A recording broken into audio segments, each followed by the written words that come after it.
Steve, do you feel like the guys are starting to gel the way you want them to gel? We're getting better. It's a process of every day, learning. I mean, we'll watch some more tape of the Kansas game today before practice, and then watch some Baylor as well, and then get onto the floor. But I just think it's an everyday, learning process, learning curve. I think we have made a lot of strides from the beginning of the year, from the first conference game to now. But just like everybody knows, the 12 of you that are here, that we just the last 4 minutes we have to be better, and everybody always pinpoints. Everybody wants to talk about offense, and this shot or the turnover, this set. But you also got to get stops too. And we've had this situation where we've had to get big stops, and we haven't been able to do that. And at the end of the day, the elite teams, they're going to be great offensively, but how many teams win on a national stage that aren't top 20, 25 in the country on both ends of the floor? Nick has flirted with the triple-double the last 3 games at least. What's that say about him darn near getting a triple-double, yet playing with tendonitis? Yeah, he's probably playing with a lot of, his knee.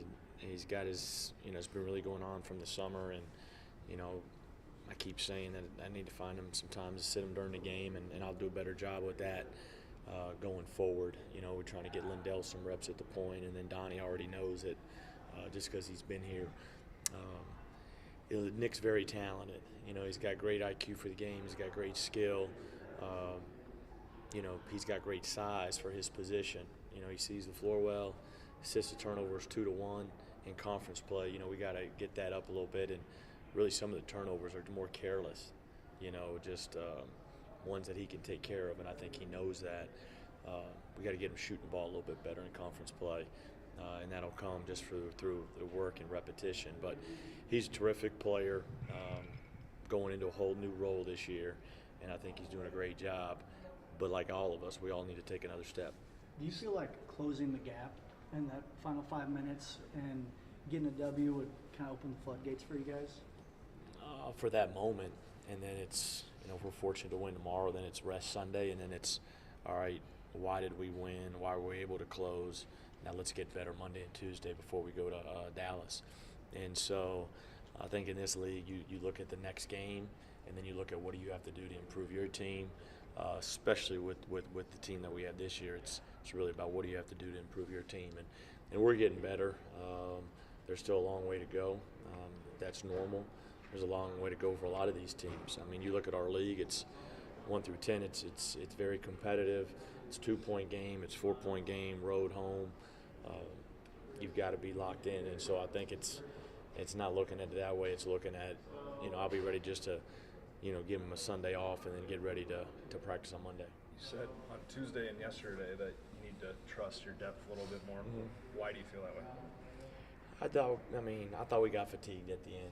Kansas is a great place to play. Allen Fieldhouse is a great place to play, but I just thought that it really wasn't about. We were running some of the same things that were very good for us in the first half or the first 30 minutes of the game, but our execution and our pace in half-court offense the last 3-4 minutes just wasn't at the same pace it needs to be at, and so.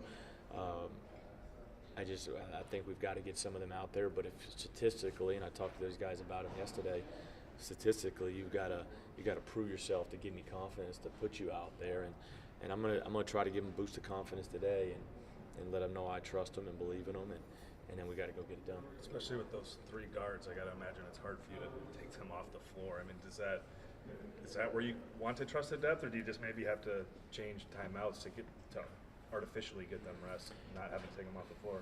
Yeah, no, I think that's where you got to trust them a little bit there.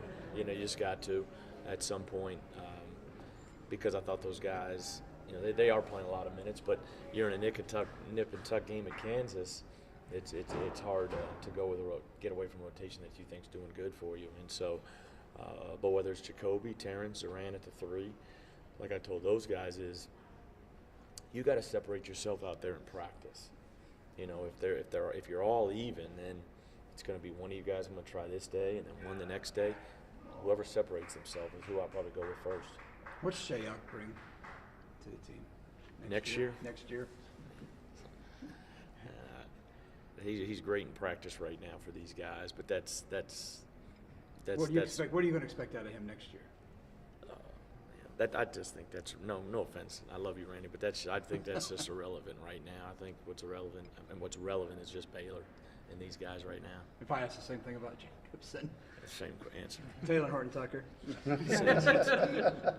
Speaking of Baylor, what team that really hasn't ever seen that zone? Yeah. What?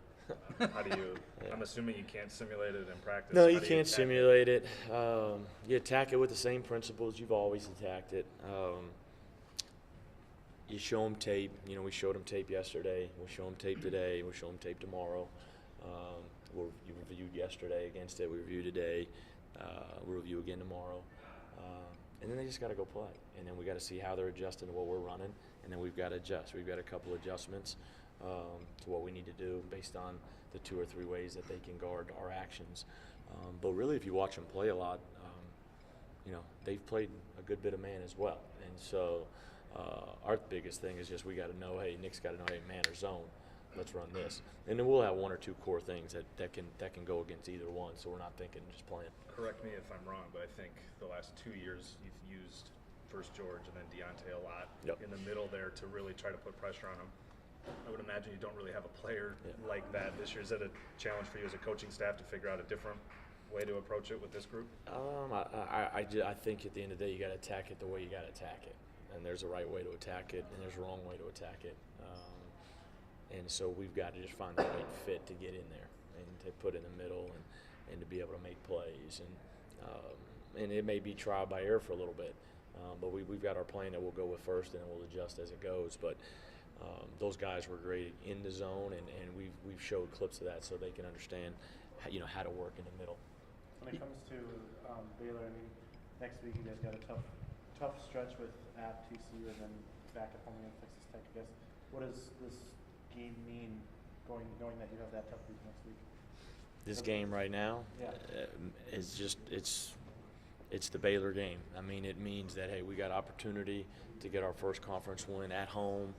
The students are back. I expect this to be the best environment that we've had all season long, to be honest with you. I expect it to be, I remember I told John walking in the Iowa game, there's just a feel. There's a buzz. There's just something you get when you walk in. And I think that's what you get on a Saturday afternoon game. You walk in there at 12:30, there'll be a buzz. The students will be in there. I expect this to be the best crowd, the best environment, the rowdiest, the loudest. I expect everybody to play at their best, and then we'll see what happens. But that's all I'm thinking about. This game is this game, and then we'll adjust from there. You've talked about how you and Lindell sit down and talk about after games. If you in fact you've had a time to do that after the Kansas game, which to the naked eye he was off the charts, maybe except for the last couple of minutes. Mm-hmm. What were some of the things you guys talked about? We hadn't watched Kansas Okay. yet.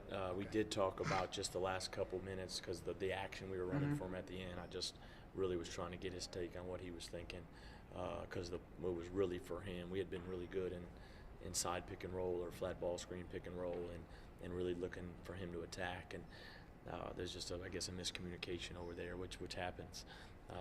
And so I think the biggest takeaway with just talking to him is just to make sure that, I think we got him going and he got himself going of just not just from three, but of putting the ball on the floor, finishing at the rim, getting paint touches, and just getting a little bit more confident because, we talked, I think he sees that we are getting better.